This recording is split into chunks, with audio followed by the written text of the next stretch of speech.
Welcome, ladies and gentlemen, to our 13th part of our 14-part series here about looking at the final exam review for Math 121. We're going to look here at domain questions. These are checking to see what values would destroy the universe or what values would make the problem invalid. So let's take a look at problems 54 through 56, and then we'll scroll down and take a look at some composite problems here. So in problem 54, it looks like we've got a square root.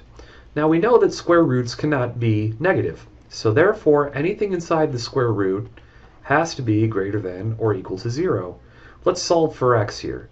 And that would give us the domain of values that would let me plug those numbers in and not have a number that would be negative inside. Now be careful when you divide by -5 here, because that would actually flip your symbol. So if you give me a number that's less than or equal to -2 or equal to +2/5, you will get a value when plugged in for here that would always give me a positive square root. So my answer for this, and I'm going to use set notation, even though the back of the answer key might use interval notation. Any x value where x is less than or equal to 2/5 would give me would be okay to plug into this problem. So, if I plug 0 in here, 2 minus 5 times 0 is going to be okay. But if I go bigger than 2/5, let's say 1, 2 minus 5 times 1 is -3, and you can't have the square root of a negative number without getting into imaginary or unreal numbers. Now for problem number 55, I know the numbering system got off there, that's going to be real. And the reason why it's going to be real is because you can take the cubic roots or odd roots of odd numbers. So you can have negative numbers. So there is no restrictions on cubic roots or odd roots in general. Now problem number 55, we have a denominator, so we know our denominator cannot be equal to 0. So we're going to take our denominator here, 7x minus 5, and set that not equal to 0. So we're going to add 5 to both sides. 7x cannot be equal to 5. Divide both sides by 7. X cannot be equal to 5/7. All right, so that my answer is pretty straightforward. X is real, but x cannot be equal to 5/7. And you can see that there's another way to do this with interval notation, but I think set notation is a little bit more elegant here. Okay, so for our next problem here, we're going to look at a composite function. The composite functions are pretty easy until we get down to C and D. Well, it says right here we have these two functions. Now it says find the domain of G. So what are the problems with G? What danger numbers do we have? Well, our danger number is that our denominator cannot be ever 0. So if I plug 4 into my denominator, what would happen is that I would get 4 minus 4, which is 0. And I would have 6 over 0, which is an undefined answer.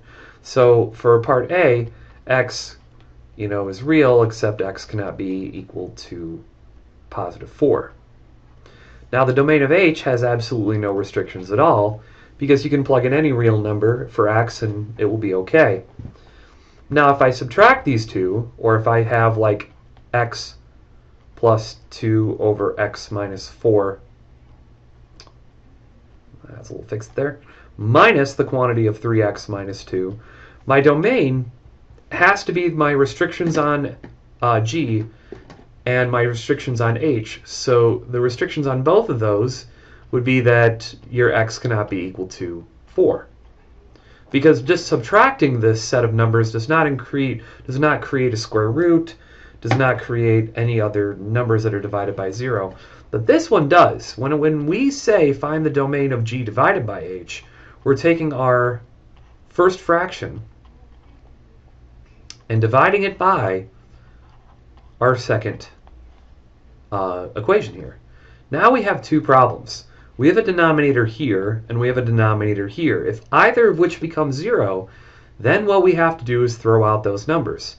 So we know in this case that x cannot be equal to +4.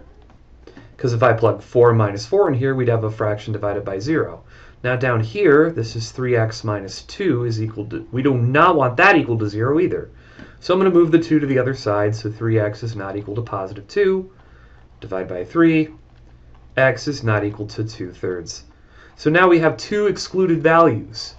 So x can be anything real as we plug numbers into this stack of equations, but we cannot have x can't be 2/3 and x cannot be equal to 4. So we have two exclusions, but the rest of the problems should work out just fine. So there we go, guys. There we have our end of this quick little worksheet to talking about some of the finer points about domain.